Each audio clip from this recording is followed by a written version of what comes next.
Atul, barrister साहब ने कहा था कि मैं तुमसे मिलूं, पर उस वक्त मुझे अंदाजा ही नहीं था कि वो ऐसा क्यों कह रहे हैं। पर अरमान से मिलने के बाद मुझे पता चला कि जरूर ने तुमसे शादी कर ली है। मैं जानती हूँ कि मेरी तरह तुम्हें भी उसने अपनी मोहब्बत भरी बातों में फंसाया है। उसकी यही आदत है, अपने आप को कल्चर्ड और सिविलाइज शो करके लड़कियों को अपनी बातों में फंसाने की। और मैं भी उसकी बातों में आके अपना सब कुछ उसके नाम कर बैठी। मेरी बात हो गई है, उसकी लोकेशन का अंदाजा लगाते ही हम उस तक पहुंच जाएंगे। वो तो घर पे ही होगा ना? तुम्हें घर से निकालने के बाद बाप बेटा दोनों घर से चले गए।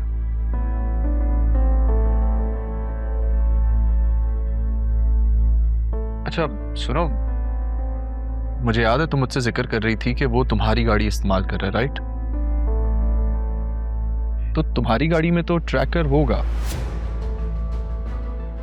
हाँ, मेरी गाड़ी में ट्रैकर लगा हुआ है। ग्रेट।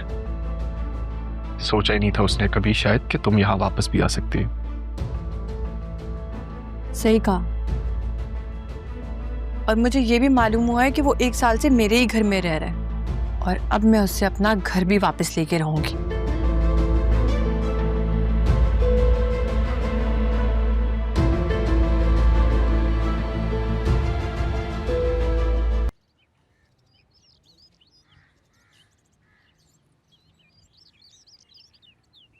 अरमान बेटा, बात सुनना प्लीज।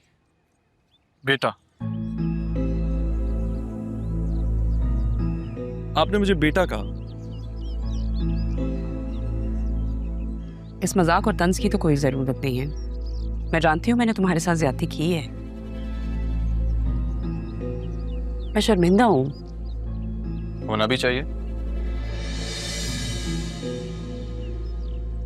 प्लीज पता करो हमारा ऑफिस क्यों बंद हुआ है। आपको कैसे पता चल? जब हमें घर से निकाला गया था उस दिन मुझे अदील ने बताया था।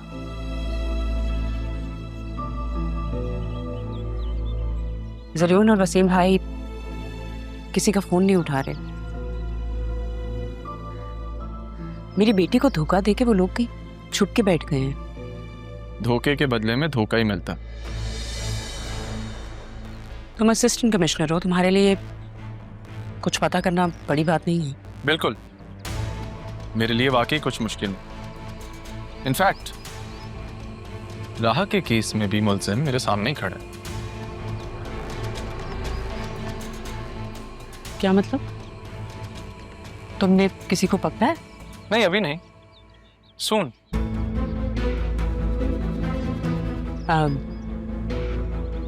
राहा से मुलाकात होती है? तुम्हें आइडिया है वो कहाँ पे? क्यों, मिलना चाहती हैं उससे? I would love to.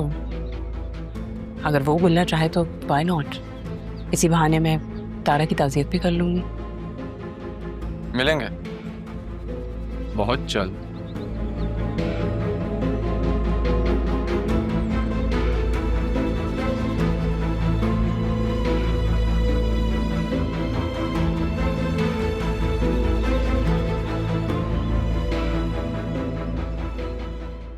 राह मैम, हम सब तो मायूस ही हो चुके थे।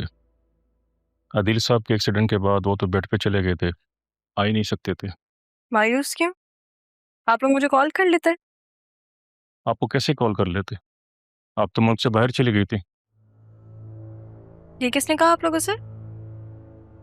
वसीम साहब ने। अच्छा, तो अगर कॉल नहीं तो ईमेल ही कर लेते। वो जरीन साहब ने आपको डिस्टर्ब करने से मना किया था। अच्छा खैर छोड़ो, अब तो मैं आ गई हूँ ना। जब मैं नहीं थी तो क्या होता रहा, सब बताएं। जरीन ने अपनी जिम्मेदारी निभाई सही से? वो बताया तो होगा आपको उन्होंने, या नहीं? हाँ, सब बताया। मुझे ऐसा लगता है आप लोगों से बात करना बहुत जरूरी है, नहीं? आप लोग एक दूसरे को ऐसे देख क्यों रहे हैं? क्या हुआ? वो काफी दिनों के बाद ऑफिस ओपन हुआ है और आप आज ही आ गई। क्या ऑफिस बंद था? क्यों? इतने परेशान क्यों हैं आप लोग? मुझे बताएं क्या हुआ है। माजरत, लेकिन राह मैम आपको शायद लाइलम रखा गया है। वो ऑफिस के हालात बहुत ख़राब हो चुके हैं, ऑडिट भी होना है और अकाउंट्स भी सब खाली हो चुके हैं। कंस्ट्रक्शन का काम सारा रोक दिया गया है और नाकिस मटेरियल की वजह से सारा कंपनी का नाम बदनाम हो चुका है। स्टाफ भी बहुत कम हो चुका है। आप लोग को क्या लगता है कि गलती कहाँ हुई है? जब डिसीजन मेकर ही करप्शन करें तो क्या कहा जा सकता है।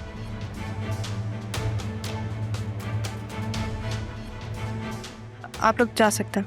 Thank you. ओके।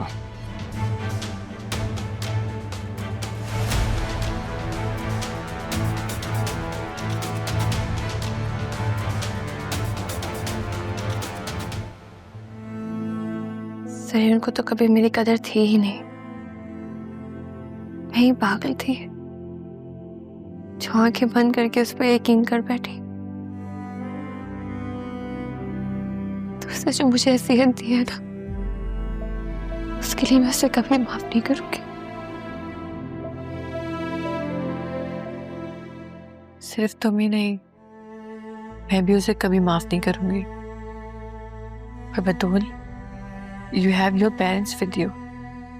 मेरे साथ तो कोई भी नहीं है। बेटा तुम खुद को अकेला मत समझो।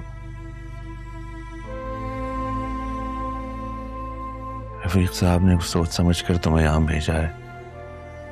आज से तुम भी हमारी जिम्मेदारी हो, ठीक है? थैंक यू अंकल, आपने मेरे लिए इतना सोचा। पर मैं आपसे एक बात कहना चाहूंगी। आप ज़रून के लिए जो भी फैसला लें, पर प्लीज़ उसे माफ़ मत कीजिएगा। वो शख्स माफ़ी के काबिल नहीं है।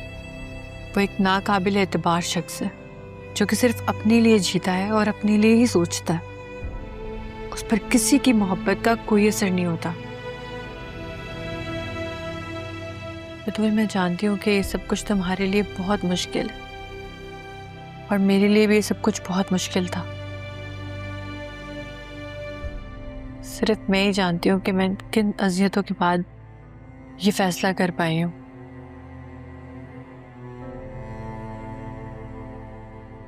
मेरी गाड़ी आ गई है, मुझे चलना होगा। पर बतूल, तुम अपना बहुत ख्याल रखना। अपने आप को कभी अकेला मत समझना। हम सब तुम्हारे साथ। अंकल, मुझे इजाज़त दें। ओके बेटा। फिर मैं चलती हूँ।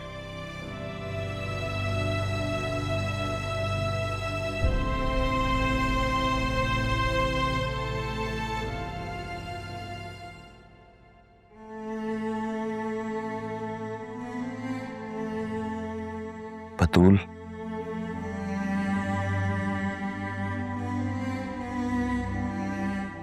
बेटा तुम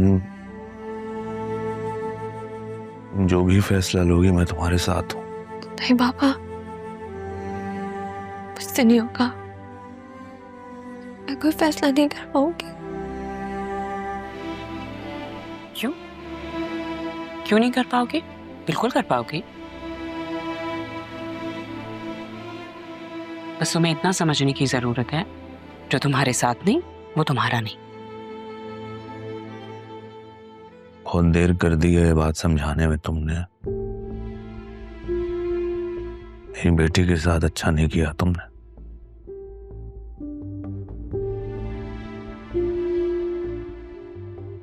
मैं तुमसे और कितनी दफा माफी मांगूं?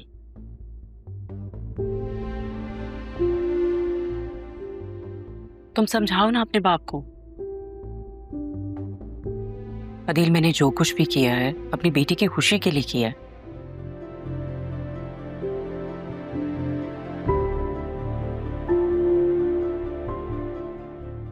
पापा प्लीज ऐसा मत कर।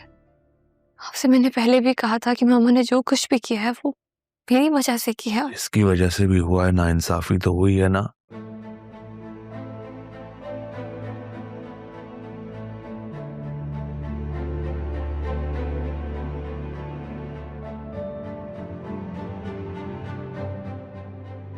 बहुत हो गया है तमाशा। अब नहीं होगी कोई नाइंसाफी।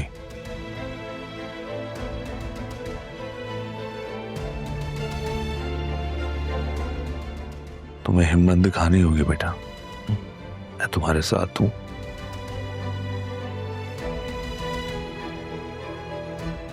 ज़रियून को कोई हक नहीं पहुंचता किसी की जिंदगी के साथ खेलने का। उसे मैं जवाब दूंगा उसी के तरीके से। परेशान मत हो।